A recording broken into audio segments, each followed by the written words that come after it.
We've been looking forward to this one all morning. Oscar-winning actress Jodie Foster has never ever shied away from playing gritty characters, and that's why she hounded producer Joel Silver until she scored this latest role. In The Brave One, Jodie plays Erica, a mild-mannered radio host who becomes hell-bent on revenge after her fiancé is brutally murdered.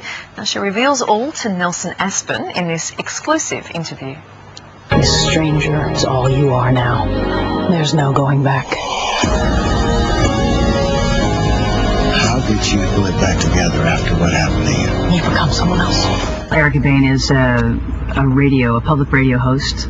She has a very special kind of show that deals with New York City. Something terrible happens to her and her boyfriend, which changes her life and turns her into a different person than she could have ever imagined. I couldn't take my eyes off you in this, for many reasons. You're intensely interesting to watch, but also your body. You are in the most amazing shape of your life. Well, but I don't look like that. I was way skinnier. I can't fit into those jeans anymore. Was that a trainer? Was that Pilates? Was that, milkshakes? What was that? No, that's the character. Every character has a physicality. And she's not a mom, you know. This is a woman who's a ghost. She's had her body taken from her. And her body, in some ways, has always been a voice. Her body was this man that she loved, you know. And she is a ghost. She's just a voice now. And the only thing that materializes her is this 9mm pistol that's in her pocket. And every time she shoots it, she says, "I live, you die." I really wanted to create a character who was, you know, lean and almost disappears, just tiny.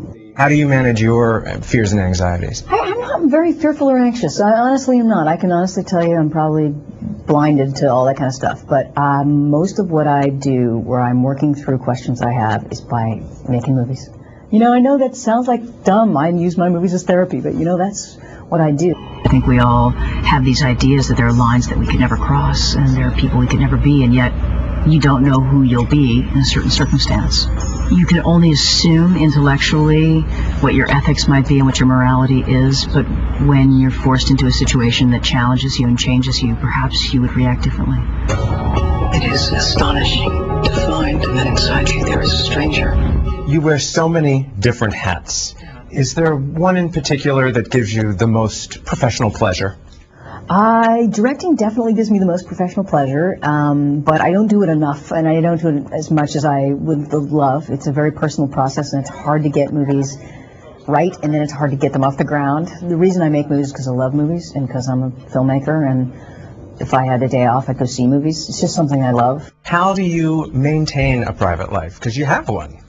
Well, I think it's just who I am, you know. I think that's the kind of person I am, and I'm just naturally somebody who compartmentalizes in order to really make sense of be well adjusted and to not be squawking like a chicken. I compartmentalize my life so that I work from 9 to 6 or 9 to 8, whatever that is, and then I go home, and then that's my real life.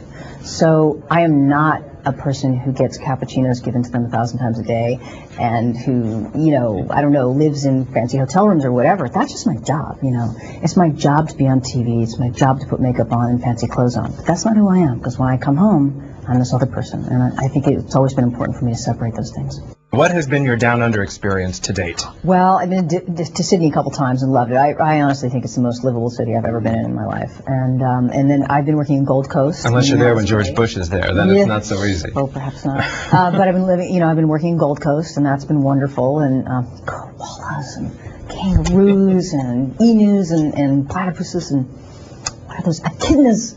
I love them. I mean, it was my kid's dream to be there.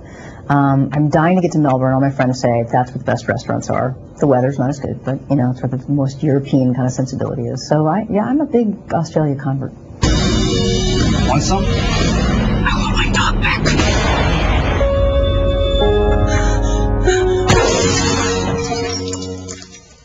See, apart from that bit about the emus and the kangaroos, I like her. I really really like her. And I especially love her for the fact that she says, I can't fit into those jeans anymore. Yeah, yeah. I like the bit where she says, I wouldn't get 10 cappuccinos brought to me every day, like Why? we do. Why do you say Well, like you do.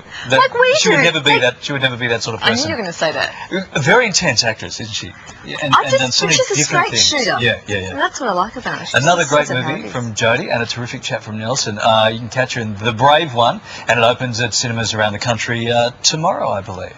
Shall I grab your cappuccino?